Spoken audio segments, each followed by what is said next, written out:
All right, guys, you've got Jada and Jack here from Fandom, and we are checking out the co-op for Far Cry 5. Now, Jada's already played the co-op mode and is awesome at it, and so she's going to be running through and showing us kind of the best and worst parts of co-op in Far Cry. Are you ready to do this? I'm ready. You're far too kind, but yes, I am so ready. So this is the first time that Far Cry has been, like, truly co-op. Correct, yeah. So Far Cry 3 had a separate 4-player cooperative campaign that was a prequel to the story, but 5 now, you and one other player can take on the whole cult and take down or save all of Hope County together at the same time. Awesome. Okay, so we're rolling up on a base here. Yeah, so these are cult outposts, and these cult outposts are obviously occupied by the cult, and it's similar to other Far Cry games to where you have to clear out all the enemies and then you take over the base. No, a dog. The animals are so vicious in this game. I've been taken down by animals. I've had my partners taken down by animals. Like I run. Like running's good. Like you gotta run sometimes. And then you just exact your vengeance. Come on, yeah. Oh, you're gonna shoot the. shoot the. I'm not gonna kill the dog here. Look at that. Like this is all. Just gonna. Like yep. Oh yeah, no! Yep. See, they blew up the dog. They killed their own dog. That was not my fault. This is all them. But yeah, so there's mortars in the base, and so the cultists, or the Peggies as I like to call them, they will actually fire the mortars just throughout the base, and so you have to constantly be moving. There's no sit still and hide and poke. You have to literally just go in, kind of like this, like I do. Nice. So we saw that you just revived your teammate there who looks like he got hit by a mortar. Mm-hmm. So that's already like a kind of a benefit of playing this co-op, is that like you don't just die. Yeah, like, and even if you are playing solo, the guns for hire the NPCs that you hire, they can revive you as well.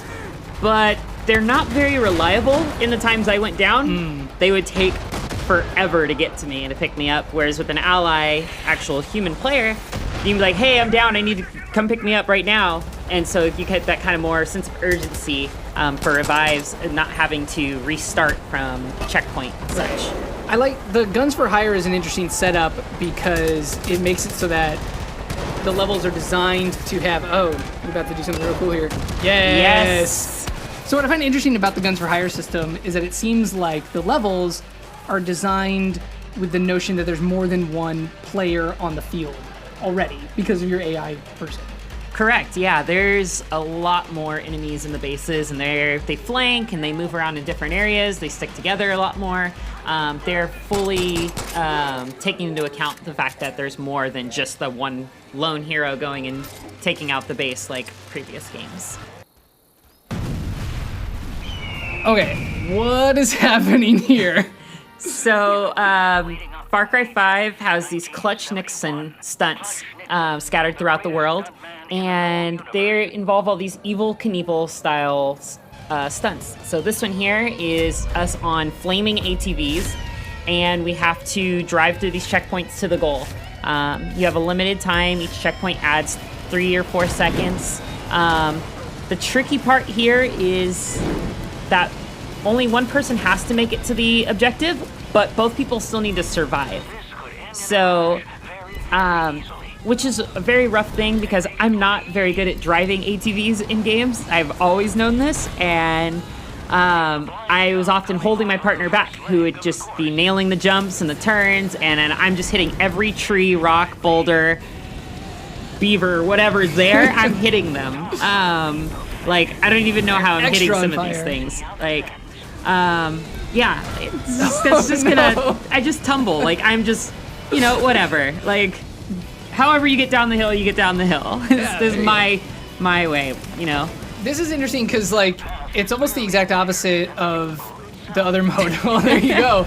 In that you were able to help each other in the, like, kind of base part of it, but now your co-op player is almost more of a hindrance than a help, which is kind of a weird dichotomy between the two modes. Yeah, and, like, I get it, like, obviously if you're the person dies, it's kind of a reason to fail the mission type thing, but the whole, like, me just not getting there, staying in range is kind of silly for a reason to fail. Like, some people are going to be just naturally much better at racing events than other people, and so it's gonna deter people from wanting to play with friends for these moments in the game. Right. Wingsuiting is a blast. It's so much fun. You move so fast. You get up on a mountaintop, just jump off, click the wingsuit, and just fly wherever you need to go. Moving fast, too. It's one of my favorite ways to get around in Far Cry.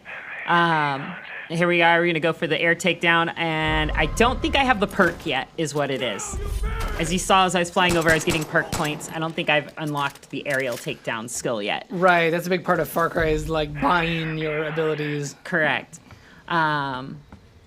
So yeah, here we're in a bunker. We're going to pick up the map. It's going to mark some more objectives for us. There's some loot. All types of great stuff in here. Now we just picked up it's going to tell us where our next mission is to save some hostages. So we're going to come in helicopter-wise. I'm going to try and nail people with a bow, but not the best weapon when firing from a helicopter. So in this mode, you've got to like rescue these hostages who can get killed by things. Is this another way where your co-op player might be more of a hindrance than a help? It depends. So you can kill the hostages yourself. So if your partner is bad when it comes to aiming, the friendly fire is definitely a real thing for killing allies. Not like player versus player unless it's explosives. But killing these NPC hostages, definitely. I like to think as having a partner here is more beneficial just because while he's out killing everybody, I can come in and just liberate all the hostages really fast and prevent them, because generally once they're liberated, they'll either start to fight back or they'll run and hide, making them less of a target than when they're tied up. Because when they're tied up, they literally do not move. So the enemy NPCs will just come and shoot them down, will gun them down. So the other thing I like about this is because Far Cry is so vehicle-based, it's nice to have someone who will take the driver's seat so that you can either shoot from it or Mission Impossible. hang off of it. I'm just gonna that's the funny thing is, so he took off and I couldn't get. I was like, just go, because I saw the grappling hook icon, so I just threw my grappling hook and hooked onto the side. And I don't know how that hasn't been a thing in the past for games, but this is like it was an amazing little treat to be able to do that.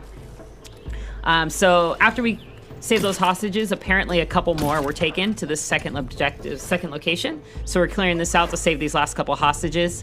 My partner, I believe, is still up in the helicopter flying around. I'm impatient, and so I just go in and kind of start taking everybody out, Katniss Everdeen style. Nice.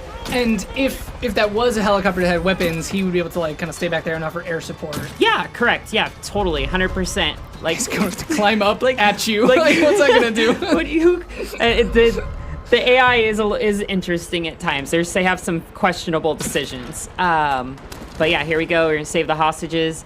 This time I had them covered, so I wasn't worried about the people coming and killing them. So one last thing as we kind of end there, Ubisoft has said that if you are the host of the game, all of your co-op stuff counts, but if you are a friend joining in, that you're not going to get the reputation, you're not going to do these story quests and actually go through there. Do you think that's going to inhibit people's desires to actually want to play in co-op?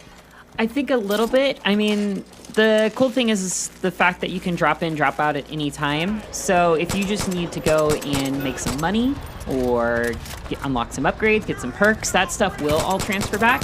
So if you're struggling in your campaign where you're at, you're just not strong enough, you can jump into, say, my campaign, beef up a little bit, and then go right back to your game and tackle your missions with a stronger character. I think it's more aimed at just giving friends a way to play together and just have a good time, not necessarily play through the narrative. Thanks so much for showing us all these things. As we close out, let's watch you blow up these fools in a helicopter. Only way I know how. Okay, sights. And boom! There we go. That's Far Cry 5's co-op for you guys. When's Far Cry 5 come out, Jada? Far Cry 5 is going to be launching March 27th, and so we don't have much time to wait until we can go rescue all of Hope County. Awesome. For more on Far Cry and everything else you love, keep checking Fandom.